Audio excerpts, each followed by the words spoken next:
All right. Well, we'll go ahead and be mindful of everyone's time. We'll go ahead and get started. So, good morning. Welcome to our December ECHIA Learning Series session.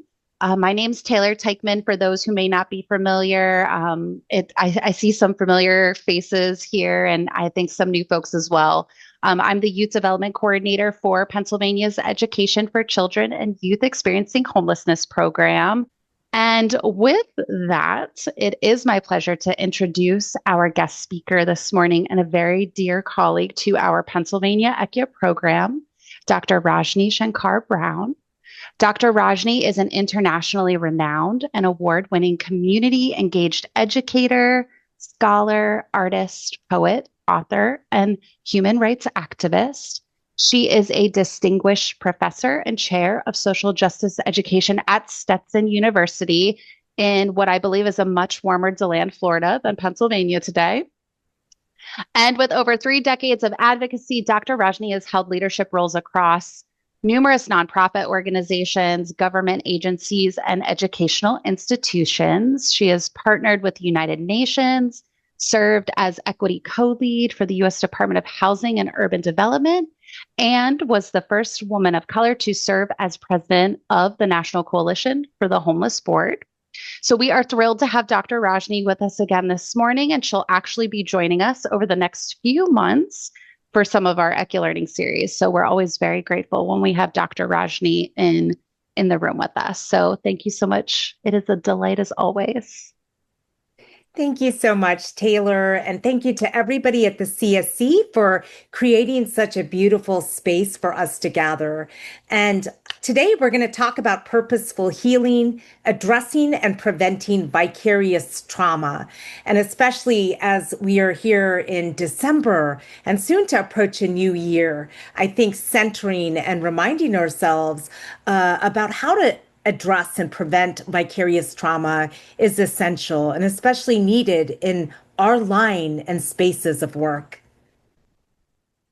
So thank you again to the CSC and to everyone who is here today as part of our restorative practices session. And I start this morning with all of you who are on doing the work every day, sharing deep gratitude. And my gratitude really comes truly from my heart and soul because you not only make the world a brighter place as you work with students, families, schools, communities, but also just your persistence in a world that is really complex. We have a lot of challenges going on now across the nation, but I know in the state of Pennsylvania, as I keep up with different types of legislative pieces, budget cuts, there's just a lot going on and a lot of weights all of us are carrying, especially as disparities are growing in our communities. And so I thank you. I also thank you as a person with lived experience and intersectional traumas. My inner child and my youth lived experience also comes out and really sends my deep gratitude because the work that all of you are doing, all of the hats that you wear, it is such important, needed work. And I think often, we know that, while I wish we were all paid more for this work. As we often say in the work, we're here not just for the income, but the outcome. Now, that's not to say we don't advocate for more income. We've got to organize for that because we are all essential in this work and in all of the educational service capacities that we lead. But I just really want to say thank you. You rock. So today, as we engage with each other, I hope that you will have a bit of space this morning to just be present. And feel free if you have questions, go ahead and ask in the chat. If you are able at the end, we can turn on mics. But one of the beautiful pieces of this space is that we're able to be in community and to be present and to just have a moment to pause in the frenziness of everything that is going on, our long, never-ending to-do schedules, especially this time of year in December, as I know many of us are wrapping up projects and we are moving ahead full speed. I just hope this morning you can just take a moment to breathe. And so with that, Wherever you are, take a moment to give yourself the gift of a deep breath. We have medical science showing us all of the positive benefits of a good deep breath, which we often don't allow ourselves to do in this busy work. So if you want to inhale and your noses are not stuffy, inhale through your nostrils deeply, maybe count to four. We're going to hold it for four and then exhale out of our mouths for four. If you're stuffy, you can do this just through your mouth. Inhale, hold,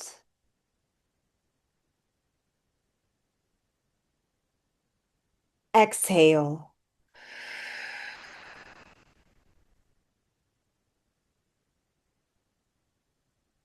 And give yourself a little loose shoulder motion. Allow your jaws to drop. We hold so much tension in our body. In this work, all of us are supporting and caring for others. Every day, we have to show up for students, for families, and often we are asked to do more and more. That is something that we often hear that, even as we have shortages, as we have different cuts going on, as needs in our communities rise with social disparities and inequalities growing, we are holding and carrying a lot. And so, as we talk today, I want to recognize the complex world that we are all living in. Again, one of my favorite framing pieces, art by Helena Perales, that reminds us that we are all navigating very complex, challenging, noisy, busy times.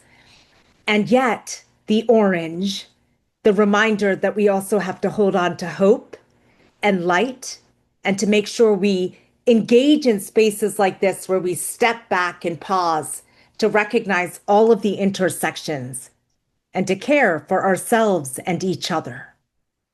Every single one of us here, we have multiple social identities that we carry.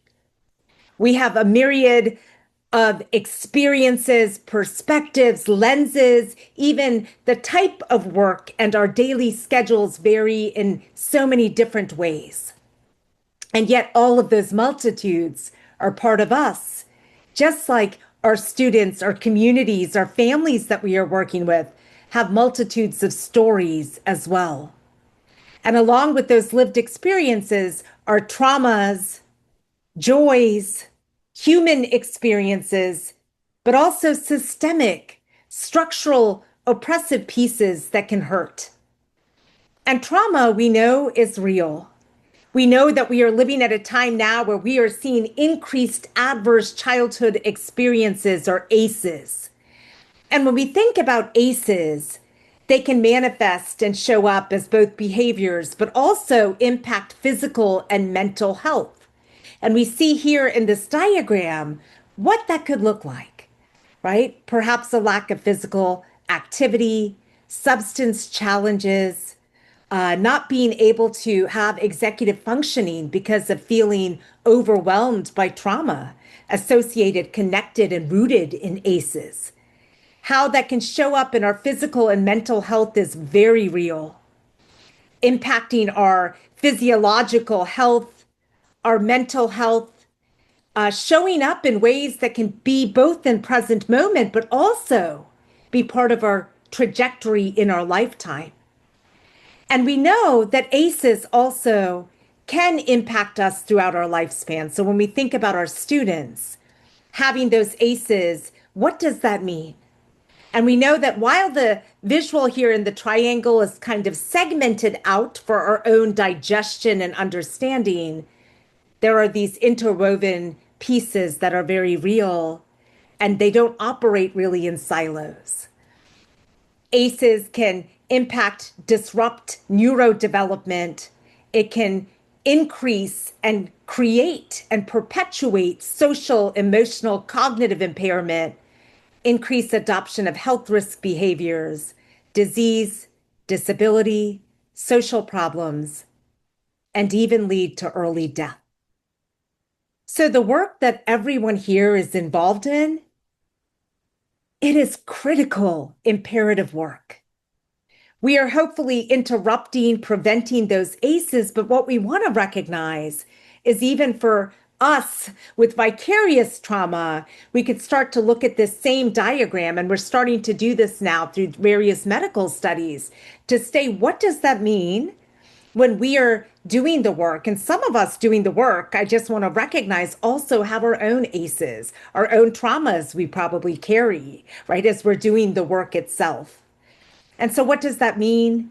We have to be very cognizant to interrupt the negative factors in order to have a healthier journey in our lifetime for us individually, but also collectively in our communities.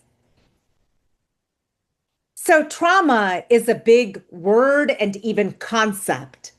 Trauma, you can see it show up across cultures, across history, across old ancient texts. We have even Vedas that come out of Sanskrit, one of the oldest languages in the world, that come out of India. And you see the concept of trauma even centuries ago being brought up. And what we know is trauma comes from the Greek word wound. And while wound was initially conceptualized as physical wounds, we now know it encompasses physical, social, emotional, and even now the intersectionals to cognitive being connected to all of that. So, how common is trauma? Well, we know that even as we see numbers, they're often underestimated because we don't have perfect ways to do counts. This is true when we talk about poverty and homelessness. It is also true when we talk about trauma. But we know that while there are many numbers that exist, often you'll see over 70% of adults in the United States have experienced trauma. And trauma, it often stays with us in a number of ways, even as we're doing the healing work, even as we think, okay, we've healed, it can show up, it can be triggered. There are so many pieces that we carry and embody and sometimes even compartmentalize in order to function and be able to show up and to go through life. Now, there's direct trauma, which is firsthand experiences that occur. And for many of us, we may have had direct trauma. I know in my own life journey, I've had a lot of direct and intersectional traumas. And even those from childhood, even as I work on healing, it is a never-ending journey. It's ongoing work. And there's indirect trauma, which are secondhand experiences. And this is most common among especially educators, social workers, homelessness liaisons, folks that are in communities and nonprofits and schools doing the work every day. Our healthcare providers as well, experiencing the indirect, the secondhand experiences of trauma. And often we are carrying these experiences with us every single day, and they are in us, they are around us, they are within us, but we are not often unpacking those secondary traumas. Part of that is our societal way of living. Part of that is so that we're able to show up every day and do the work and show up for students. And that is so needed. But what we also know medically is that if we are not actually addressing and even working to prevent vicarious trauma in certain ways, that can impact our health, physical health, social emotional health. And here's the thing, our work is needed. If we burn out, if we get sick, we're not going to be able to show up and do the work. It also impacts our own families. So we talk about the work. Well, there are layers to the work and layers of impact that exist as well. And we know that when we go back to kind of the broader concept of trauma, we know that now trauma is also stored often in physical locations. It can be stored in bodies' emotional and memory centers, particularly when we start to look at brain scans now. What we are seeing is it can be stored in a multitude of ways in our amygdala, our hippocampus, parts of the brain that are activated in so many ways, and even impacting our own ability to cope and experience stress. It can manifest as physical sensations, as physiological complications, as muscle tension, automatic, an autonomic nervous system dysregulation. This is where you'll often see everything from gastrointestinal issues all the way to migraines, right? Frequent migraines that often folks doing the work, like all of us, may experience, all the way to cardiac issues. And this is just a sample. And I put here the book, The Body Keeps the Score. I've read the book actually a few times. It's one of those that has a lot to unpack and digest. But there is a lot reminding us of how trauma impacts brain, mind, body, and how healing is also vital to this work and vital to both self and community health. And L.K. Hamilton wisely reminds us there are wounds that never show on the body that are deeper and more hurtful than anything that bleeds. And this is true as we're doing the work with students, with families, with communities. You think about even generational trauma. This is very real. And often what we're finding is for educators, social workers, homeless liaisons, healthcare providers, we are often carrying all of these wounds and scars. And they're often not visible, but they're there. And sometimes we even forget to come back and nourish and tend to and to heal. And again, one of the truly genuine reasons I'm so grateful for spaces like this, where we come together to be cognizant and recognize and to commit and recommit to healing.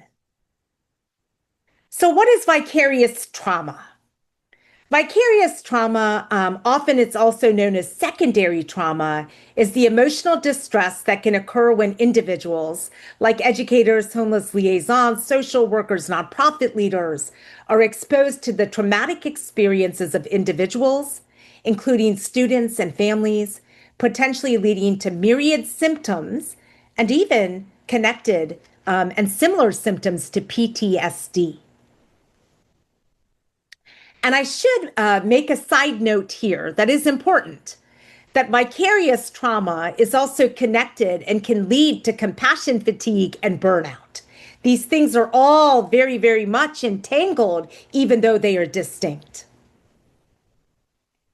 So clinical psychologists Dr. McCann and Dr. Perlman developed the vicarious trauma response theory to explain the emotional, physiological, and spiritual effects of listening and caring for traumatized individuals. And I'm going to say families, schools, communities, right? Even in the broader realm. When experiencing vicarious trauma, an individual will go into fight, flight, freeze, or fawn, and may be separated from what is happening in the present moment. And for many, what we're finding, we're continuing to do these medical studies, and we're finding that every single individual kind of deals with vicarious trauma in different ways. And even how we're coping may look different depending on the day or moment or situation. But if we're not addressing it in really genuine, authentic ways, often what we're doing is we're packing, packing, packing, carrying, carrying, carrying until it manifests in a way that can be not just disruptive, but quite violent to our own lives, right? And that's where you see it, where all of a sudden the cardiac issues, all of a sudden somebody having a stroke or having a mental collapse from having all of this packed and never dealing with this. And so vicarious traumatization can be a negative reaction to trauma exposure. And that can include a range of psychosocial symptoms, if you will. And, we only have limited time here today, but I want to give us these different kind of areas to even self-explore and continue learning and diving into, even during the break, if you have time. Because the awareness, the education can be really, really significant in the way that we're able to handle, heal, and even prevent vicarious trauma.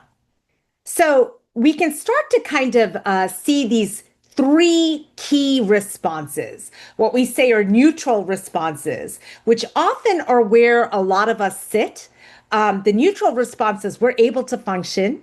We have found some healing strategies, although they may not be very deep. We have some healing strategies that we may have been implementing, even unconsciously at times, to be able to cope and to exist.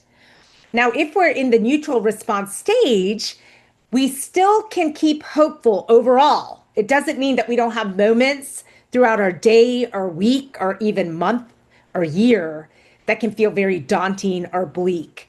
But we can still overall keep hopeful and optimistic that allows us to continue to not just survive, but to an extent thrive, right, in the work that we're doing. Now, a negative response is where the nervous system moves into a trauma-informed way of protection. Often, here's what I really, really want to emphasize today, because I think this is really quite critical for us to understand. We're doing science and research now across medical centers. And what we're finding is there are a lot of negative responses to vicarious trauma that so many of us are never aware of. Because what happens is our nervous systems are actually working in ways that are very unhealthy, but we've been doing that for so long, they're quite normalized. So they feel normal to us, but they are not normal. It is not healthy, and there are implications that are really important for us to recognize. And so a negative response is when the nervous system moves into a trauma-informed way of protection. The nervous system overtakes the prefrontal cortex, that's in our brain. It initiates the fight or flight response, making it difficult to tune into daily life with hope or awareness of the present moment. And that negative response may not always be visible even to ourselves, because again, we may normalize it, right? Where even when our bodies are experiencing fight or flight, we're so used to feeling the anxiousness or these other feelings that come from that, that we kind of tend to, they're normal, we push them aside, we go back to our to-do list or whatever we have to tend to during the day. And here's the thing, that may allow us to function, but only for so long. It's going to manifest and show up at some point in some way and can be quite dangerous. And so that's where we want to really think carefully about trauma and vicarious trauma and all of the connectors. And a positive response from trauma exposure is an awareness, and it is deep awareness. Awareness that we're holding that says, you know what? We're going to have to, really sometimes ask for support. We're going to have to develop various healthy, sustainable mechanisms in our life, whatever that looks like for each of us. And that's different for everybody, right? I'm so proud. My friend Taylor, my dear colleague and friend, is on here. And I know she gets up in the morning, often before sunrise, and swims, right? She swims, she exercises, moves her body. And that works for Taylor. And that's a beautiful way that she's grounding herself before that day begins. It inspires me, right? Sometimes I get up and I don't want to exercise, and I'll think, well, Taylor is doing a lot more exercise before the sun has come out, so I can do this, right? But we want to tend to ourselves in those ways. And here's the thing, we want to also keep hope and find ways to be present, because that's very hard. And even if we're not having vicarious trauma, what we're finding is being present today, In a day where we are information overloaded, we are distracted continuously, living in such noise and busyness, and devices, right, certainly don't help us in this regard. It can be very, very hard for us to be present and still. Our minds are everywhere, and that also impacts the body. So it's thinking about these things, but it's also taking action in ways that are fruitful for our existence, our daily life. And so we know that work-related trauma exposure can equal vicarious trauma, right? And so this can change our worldview even without us knowing it. We can very quickly move into very depressive thoughts, move into feeling very, very overwhelmed, where we're just overwhelmed. We shut down in ways. So there can be this spectrum of responses that shows up from the negative, right? Where even we can start to have secondary traumatic stress, compassion fatigue, burnout, complete shutdown, whether that's physical, whether that's social, emotional. The neutral, we are managing it.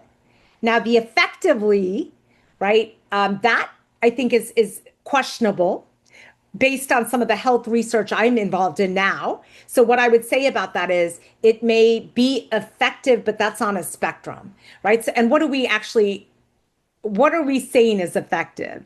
Is it because we're able to cope and show up and do? But is that effective if there's still harms being done to our own health, right? And sometimes even unintentional harms to others because of all of the weight that we're carrying. That's very real as well. And then the positive moves into that resilience, transformational compassion. It's also, there's an aspect of sustainability there. And when we talk about compassion, it is compassion for ourselves, compassion that is for our communities. So self and community care, which is quite vital. So anyone working with survivors of trauma and violence is at risk of being negatively impacted by varied effects of vicarious trauma. And the factors may make us more vulnerable to so many different risks, right? Our prior traumatic experiences may end up showing up in a lot of ways, in ways that we are not even aware sometimes. It may lead to social isolation on or off the job. Sometimes that social isolation may also be paired with exhaustion, right? How many of us, I know, in this work, I'm talking to educators, social workers, nonprofit leaders, all of us doing this work. And so many times, right? I'm tired. I'm so exhausted. I get home and it's like everything in me to try to even just make dinner or think about what we're going to have for dinner. And then it's like repeat, start all over. And so when you have that limited energy, how do we have energy to pour into and invest into social situations, right? That can be really hard. A tendency to avoid feelings, withdraw, assign blame to others in stressful situations. We may have difficulty expressing feelings. And part of that, what we found is sometimes we learn to effectively or efficiently push our feelings down. And it's very scary to have to open and tap into that place because when we do open, we ourselves can be scared of what's going to come out. And we may say, we're not ready to deal with that. I have too much on my to-do list. And so what do? We just push back down. Lack of preparation, orientation, training, supervision in our jobs. This is very real as well. So what we know is even looking at teachers training programs, pre-service social work programs, on-job orientations, often we are not doing enough to have the conversations around trauma, around healing. It becomes maybe a side note, but it's not actually embedded very deeply and yet so essential to the work that all of us are doing. Being newer employees, less experienced at jobs, that can be very hard. But I would say also being veterans who may have never been given the resources and supports. So we've learned to on our own cope, but it may not always be healthy. Constant and intense exposure to trauma, little or no variation in our work tasks. And here's one thing, this is very real for many of us. And I don't know how many of you, maybe you can add a note in the chat. So use the chat box and share with us today. How many of you feel like you are wearing more and more hats? You have more and more tasks or responsibilities on you, maybe even since August, right? How many of you feel like your to-do lists have grown, your responsibilities have grown, right? I see a me with an explanation. Yes, right, absolutely. This is real. So many of us, we're already stretched thin and we're asked every day to get thinner and thinner. And we're not robots. We're humans, right? Human beings. And some of us, we do it, we take it on because we know it's important, because we're passionate, we know how important the work is, but it's always not sustainable, and we have to be very careful. And so, lack of an effective support process for discussing traumatic content of the work, this is very real. And I'll say, working across global systems, we have many, many beautiful things here in our own nation and in our states here. But in terms of the social, emotional, psychological supports for people doing this essential work, we're not doing a great job. And you can see that in other spaces, there are networks that are built into systems and structures, right? Whereas here, we sometimes might be in a work environment where maybe we're lucky enough to have a supervisor, right? Give us the reminder of self-care, or we do it for each other, but it's often not systematically built in some sort of way. And so these are some broader issues that we have to advocate, we have to think about. We have to also sometimes grassroots build in the systems of care, right? And that's one of the things I love, like our Center for Schools and Communities, shout out, right? Because I feel this kind of effort to always build those spaces, whether you've come to a Paving the Way conference or one of the other events put on, there's space for that, right? And all of you, I think in the state, you're working to always help with health in a myriad of ways. And the reminder here is to also pour into your health, because that matters, right? That matters. And here's what we know. We know that when we talk about all of this, we have these different states that we may live in. Hyperarousal can be very, very dangerous.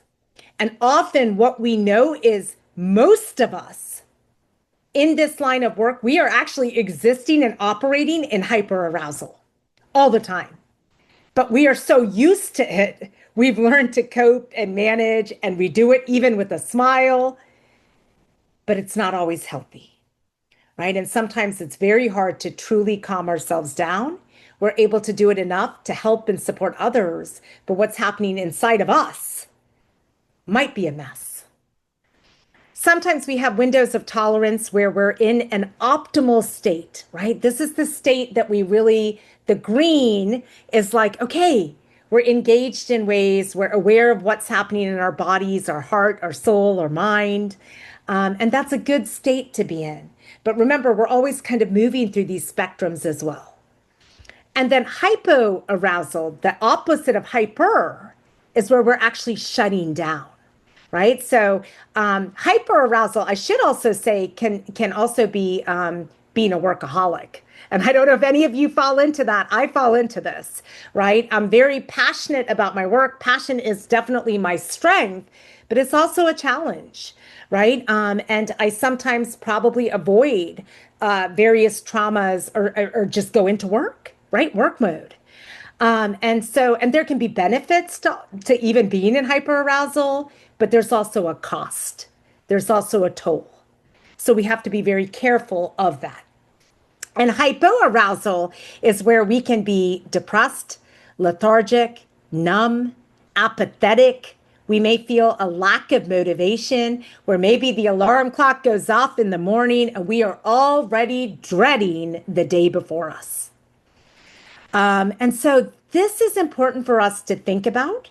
And what's very important for us to recognize is if we are in the hyper arousal or the hypo, what are we doing to try to get ourselves back into green zone? What are we trying to do to prevent ourselves from moving into those outer zones? And to also understand that it is normal at the same time to sometimes be in hyper arousal and hypo. So sometimes it's also giving ourselves the honest recognition that we're there and allowing ourselves to sit with that. But it's also taking actions that can be really healthy for ourselves and for the students that we are working to support and invest and love and care about. So, what are some common negative reactions to vicarious trauma? Again, this may show up differently for all of us and show up differently for each of us, even on different days and seasons of our life. We may have difficulty managing emotions. We may feel emotionally numb. We may shut down. We may have fatigue, right? We may sleep. It might be Friday. We get home and we don't wake up till Monday. We are that exhausted. Or it could be the very opposite, what I tend to fall into, insomnia, right? Where our brain is always going and it's hard to sleep.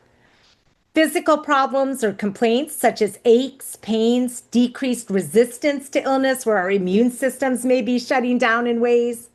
Being easily distracted. This is huge. And often we see the cognitive factors here that can happen.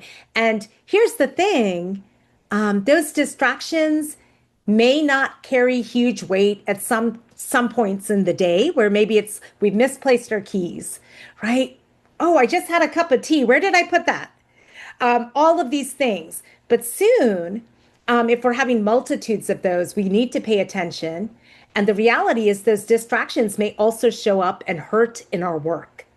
What happens when we're distracted and we forget to write something really important in somebody's file that's going to impact someone's services, right?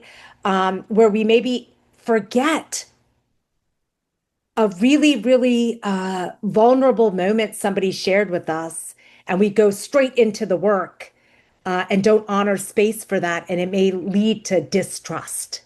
So these are the kinds of things we want to be aware of. Loss of a sense of meaning in life, feeling hopeless about the future. It can show up as relationship problems. And often we don't think about it being connected to vicarious trauma, but we see that a lot, where sometimes because vicarious trauma may be connected to exhaustion, what happens is we may not have the energy to sometimes pour into our own relationships.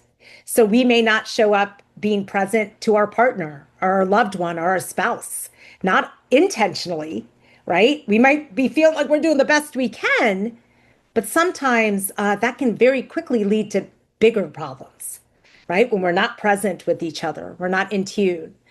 And so we want to be careful of that. Same with friends, family, interpersonal conflicts, even in work dynamics, where we're just tired. So what happens? We don't communicate as effectively. When we have communication issues, what happens, right? That may lead to problems, issues that could be prevented with careful communication. Feeling vulnerable, worrying excessively, increased irritability, maybe aggression, violent outbursts, even destructive coping, addictive behaviors. What does that look like? It may be overeating. It may be undereating, where maybe we don't eat all day and then we get home and have a meal.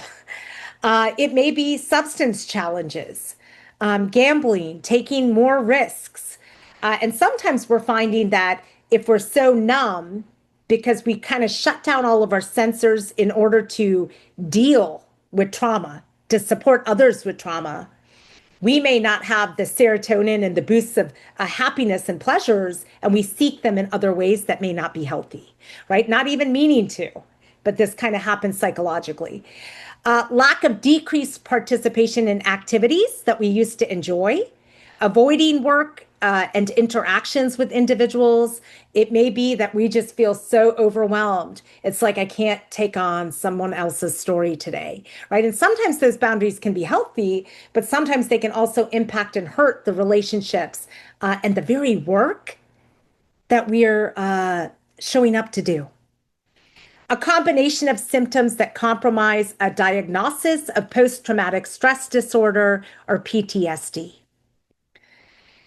So Rachel Naomi Remen, I like these words and I kind of highlight today. It says the expectations that we can be immersed in suffering and loss daily and not be touched by it is as unrealistic as being able to walk through water without getting wet.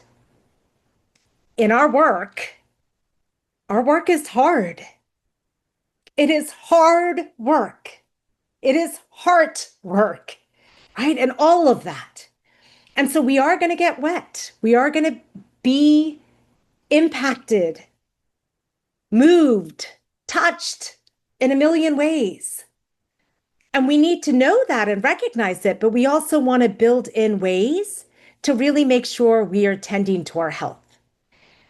We have the brain research now to understand how important it is to heal. And one of the beautiful things is even with trauma, even as we're storing it with memory, there are healing mechanisms we can do to start to mitigate some of those adverse factors. And that to me is also hope, right? That is hope.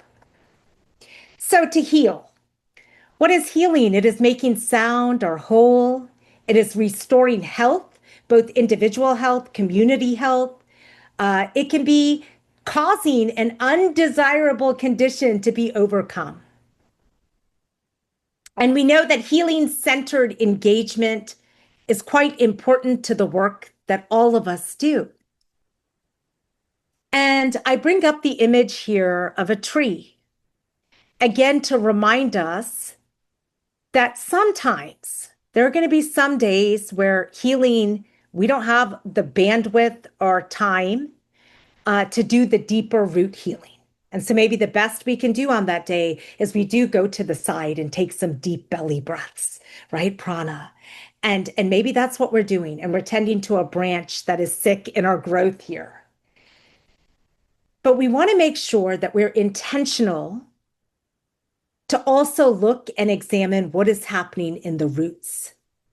That's important. If all we're doing is these kind of Band-Aid motions and little branches, we're going to keep having unhealthy growth overall. And at some point, it's not going to be sustainable, right? At some point, it is not going to be sustainable. And I bring to you, hold on, I'm going to show you something here. I don't know if you can see this. Oh, let me see if I can pull it up to the camera. I actually have a visual for you. So here is a beautiful pineapple. And this little pineapple is not doing too well, right? And so I've been growing this with children in my youth mentoring group, children experiencing housing instability. And so, we've been working on growing different things, and the pineapple has not been doing well. And so the initial reaction was, okay, let's just cut off the dead leaves, right? Somebody said, let's just cut the pineapple off. We're going to have to start over. They were ready to just chuck it all together, right? And I said, well, let's take a moment all together to first of all, think about what may have caused our pineapple to get like this, right? And so we talked about it. And the more we talked, people were vulnerable, right? Some of the students said, well, one of them admitted, right? Oh my gosh, on my days of watering, I forgot. And I checked, I'm going to be honest. She was so sweet. And she said, I checked it off like I did it. And I'm so sorry. I didn't really water the pineapple, right? So we started talking about that. And right, why? And that came into a different conversation if she was overwhelmed that day. Right? She had so much going on and she forgot. And then it was night and evening. And so she had the pineapple and didn't take care of it like she wanted to.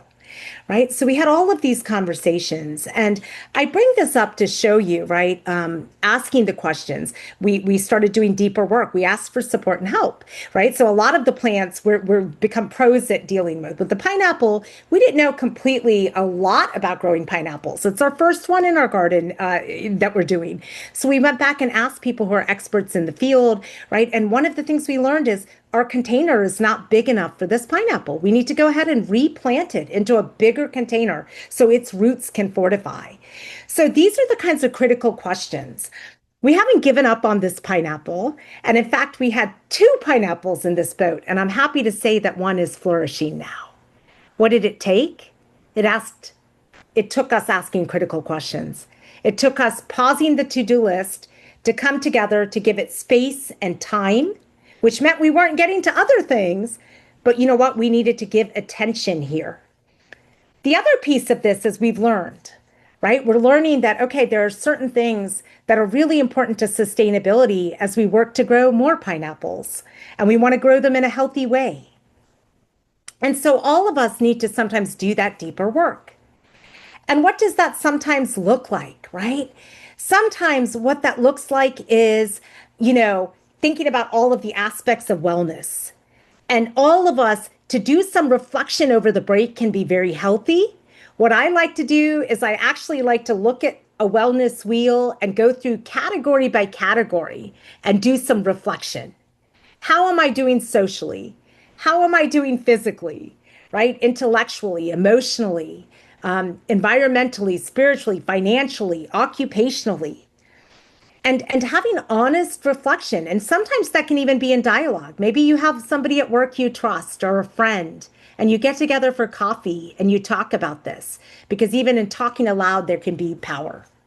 And understanding there are many myths about self-care. One is that it is indulgent. We live in a society that often makes us feel super guilty to take time for ourselves.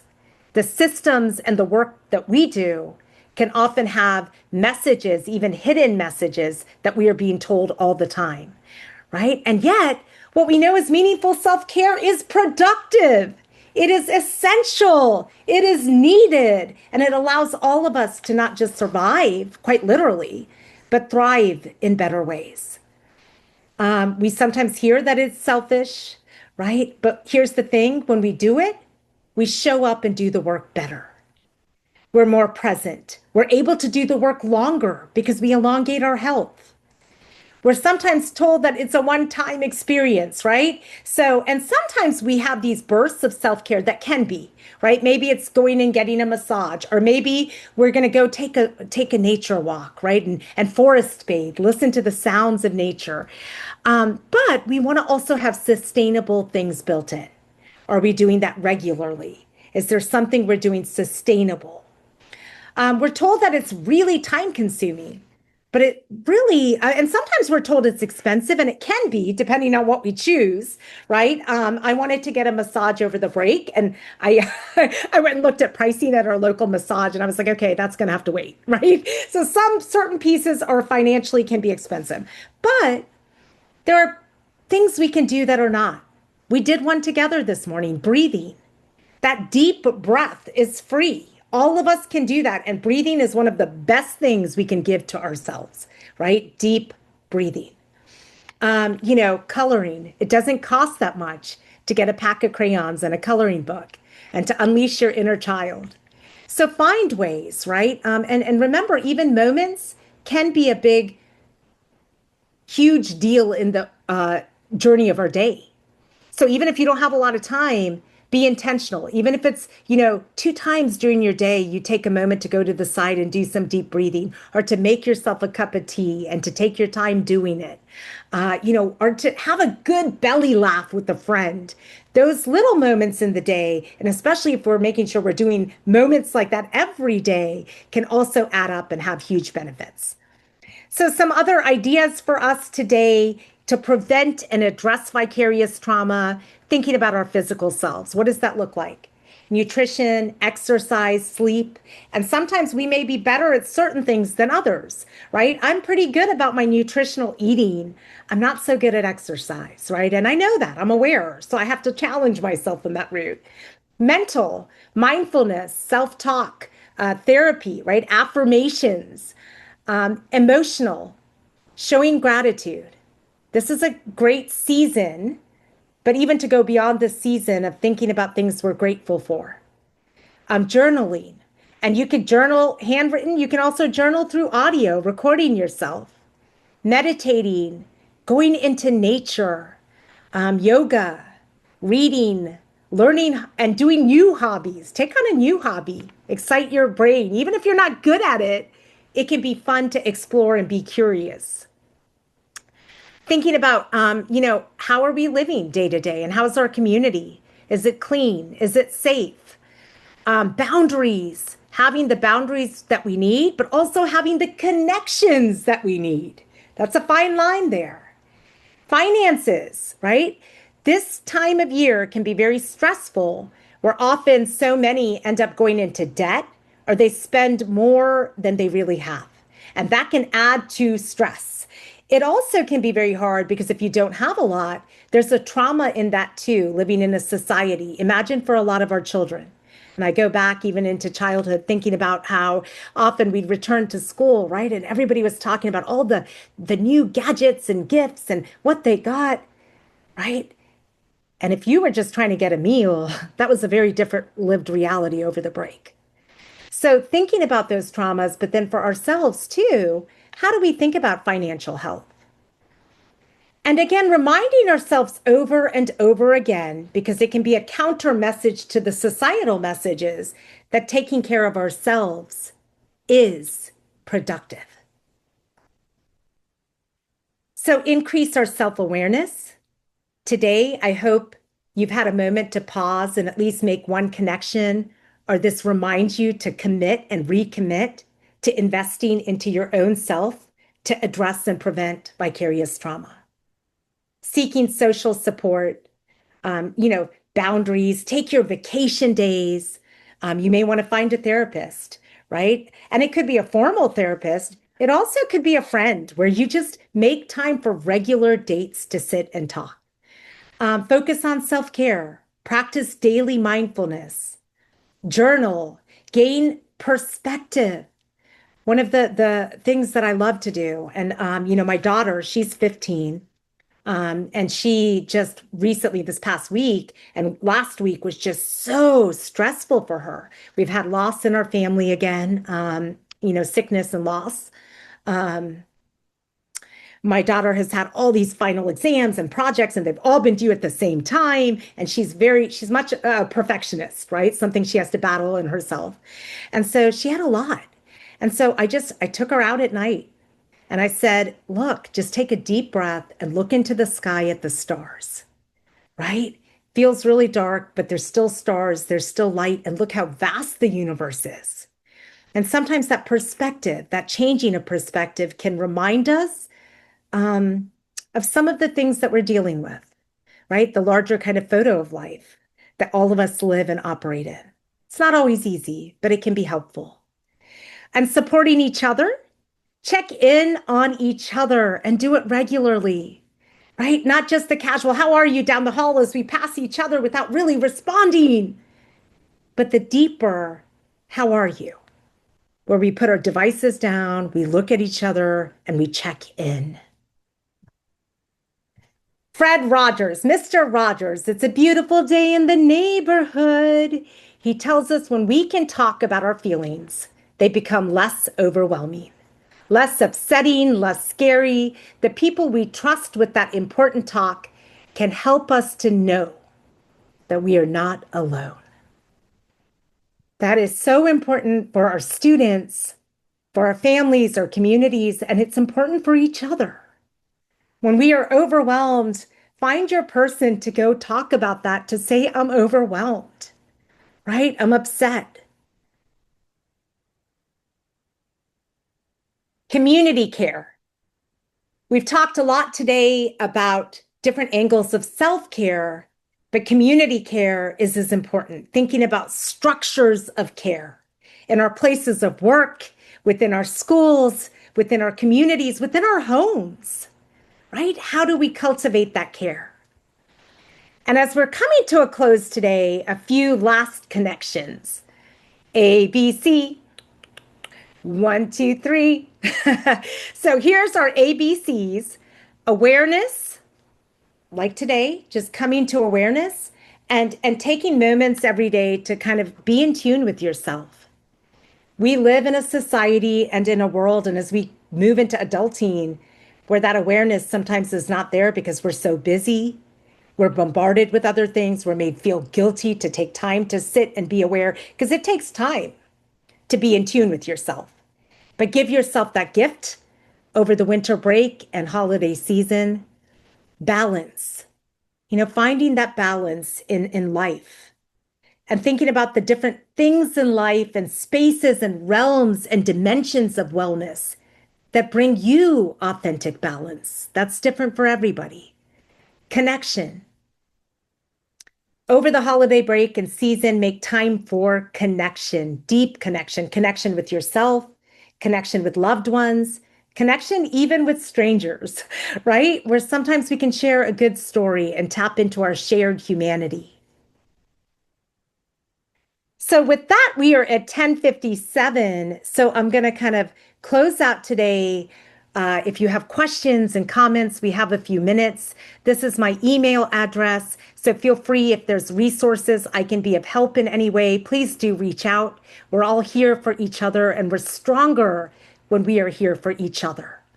And I want to thank you all for the gift of today to be able to share this, my passion, but also to share space and to remind each other of how important caring for ourselves and addressing and preventing vicarious trauma is.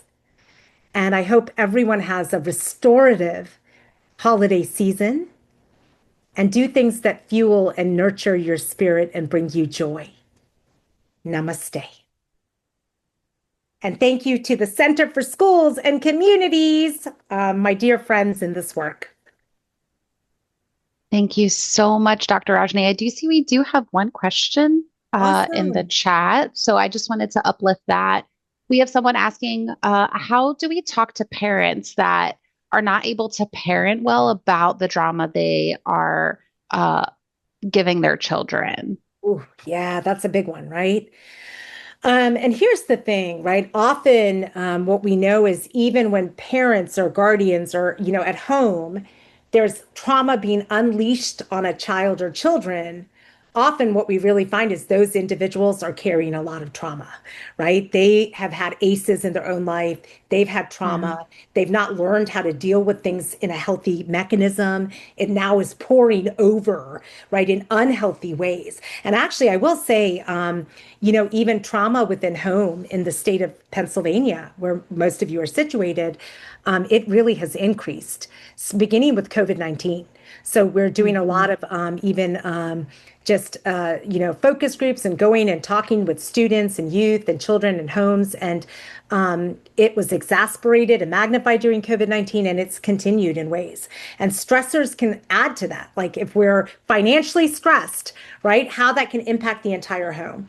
And so I think when we talk to families and parents, one of the things is making sure that we have different resources to share because different resources are going to be more helpful for certain parents and guardians, providing enough time and understanding that it often is not a one-time conversation, right? It's not enough to just kind of have the one time. Sometimes there can be resistance when we first hear something, or we don't want to think about it, or we don't want to be blamed, right? So, how do we have kind of a series of conversations and maybe a slower entry, right? If we're able to. Now, if it's something dangerous or unsafe, that trauma is unsafe, physical, sexual abuse, I mean, that conversation may happen immediately, right? And in a different format. But if we're having conversations over time and providing tools that can be helpful and time to be vulnerable, that can be really important. So, identifying what are the community resources, having spaces that are also healing spaces. So sometimes it's not just having the conversation of you're unleashing trauma on a child, but how do we heal your own trauma so you don't continue to unleash trauma on others? And so that's a whole nuanced, different conversation. But what a really important question. Thank you for that. That was a really good Yeah, question. really good question. And I do have, I'll send it to you, Taylor, because I have some good Okay, resources. great. Yes, that And would so be what I'll lovely. do is I will send that to Taylor to send out to everybody, right? That may be some Yes. things to explore as you have time. Yeah. I can absolutely share those out when we have the recording. I can send that all together at once then. Awesome. Absolutely. That sounds fantastic. Yeah. Well, So thank I'll you just all so much. I'll just I, I'll catch up on the chat as well. And if there are any other questions, I'll yeah. try to respond through email maybe. Yeah, I did drop, I'll drop the evaluation link in just one more time for anyone who might not have seen that come through the chat. So we'll drop that in there. Again, Dr. Rajni, thank you so much for your time. You're getting lots of accolades in the chat. This was Oh, so timely, much needed. And again, I hope everyone. So I wanted to share I have this at my desk. So when you shared that, I was like, oh my gosh, universally, right? I So I love hope that. everyone can move through this season with grace Yes. and with that connection to self and community. And so just thank you so much. This is so needed. These Absolutely. conversations are so important for us as youth serving professionals and um, in our personal and professional lives and with all of those that we serve. So thank you, thank you, thank you. So much gratitude to all of you and love on yourselves fiercely. You deserve it. And that way Yes, we can all show up and continue to show up. A lot of work to do in our world. So thank you yeah. all. Namaste. So we'll give folks just a minute to hop out before we close out the Zoom. And we hope you'll join us in January in the new year with Dr. Rajni as well. So thank you all so much. May you have a beautiful rest of your Wednesday. Bye all. Thank you.